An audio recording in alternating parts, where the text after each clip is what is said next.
Imagine you are watching The Sound of Music on a big cinema screen in 1965, and it starts with aerial shots of the Austrian mountains without any music, just the sounds of nature. Before you know it, you feel like you're going to crash on one particular hill for one of the most iconic cinema entrances of all time. Maria standing atop a mountain, wind in her hair, spinning with joy. Isn't it as jaw-dropping as the first shot in Star Wars? The Sound of Music must have been breathtaking to watch 60 years ago, and it still looks like $1 billion. But what makes this classic continue to shine so brightly? Let's find out. The Sound of Music was shot in a format called Todd-AO, developed by Michael Todd. His intention was to create a system so perfect that the audience will be immersed in the action and not just be passive spectators. He called it cinema out of one whole. In this format, the film is shot on 65mm film stock, then printed on 70mm film. Oddly enough, just as with other 70mm processes, the final frame is smaller than 65mm. The additional space is used for 6 tracks of stereo sound. Theaters got the 70mm print, so that's why they call Todd-AO a 70mm format. It allowed for expansive and crystal clear shots with great resolution that show the stunning Austrian landscapes with incredible detail.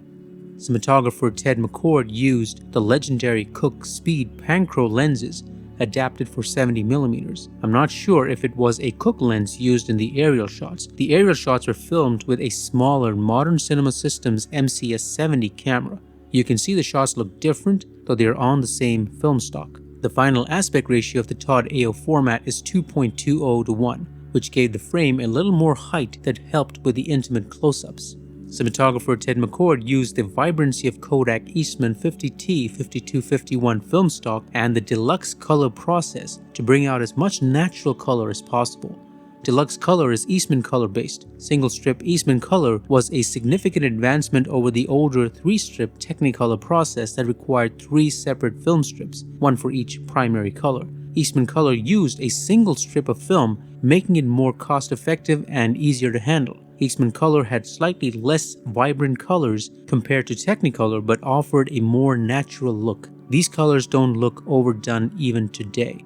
It brings out the lush greens of the mountains, the deep blue skies, and those lovely skin tones. Would anyone look as perfect as Julie Andrews on screen ever again? Legendary director Robert Wise worked a lot in pre-production to help with the look. He worked for over 10 weeks on the storyboards to get the visual language he wanted to show. A total of 83 scenes were filmed in just over 4 months. The Sound of Music heavily relied on natural lighting, particularly in the outdoor sequences. Ted McCord used natural daylight to create a soft, warm look that made the landscapes and characters appear vibrant and alive.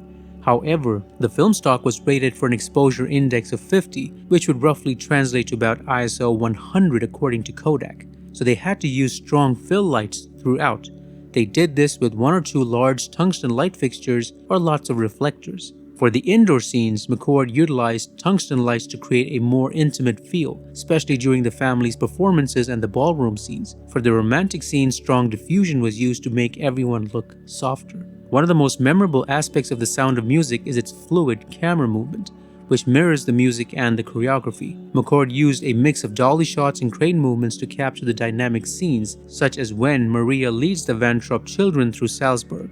These long takes and smooth pans allow the audience to feel as if they are right there with the characters, giving the film a sense of movement that complements its musical and upbeat nature.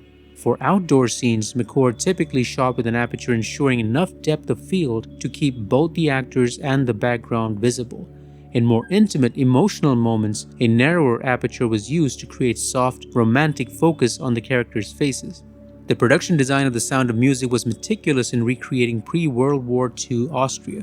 The costumes designed by Dorothy Jeekins reflect both the simplicity of Maria's humble background and the grandeur of the Van Trop family. Every detail, from the embroidery on the curtains Maria used to make the children's play clothes to the lavish ballroom, it really is a fashion film. Maria has to wear a uniform in the beginning, and the children of the Van Trop family have to wear uniforms as well. That changes through the course of the film, as Austria herself is taken over by men in uniforms. The color harmony is incredible and follows the 60-30-10 color rule I've explained in another video. The deluxe color process made the costumes especially Maria's and the children's outfits, stay muted on screen.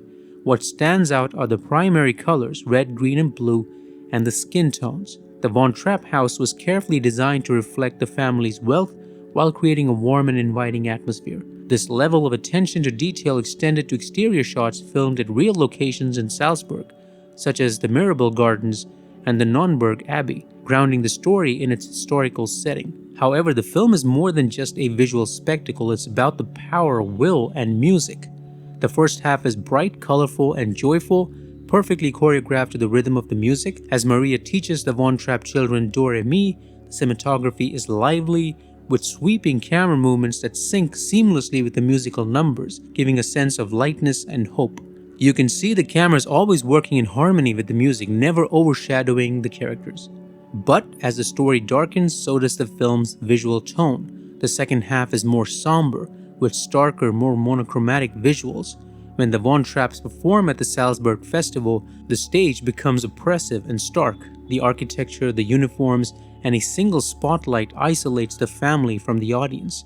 Shadows and tight framing create tension, especially in the final act as the family flees. Here, music is no longer the victory, instead silence. Footsteps and flashlight beams build suspense, bringing us into a climactic scene akin to a Western gunfight showdown. The camera movements also slow down almost to a halt.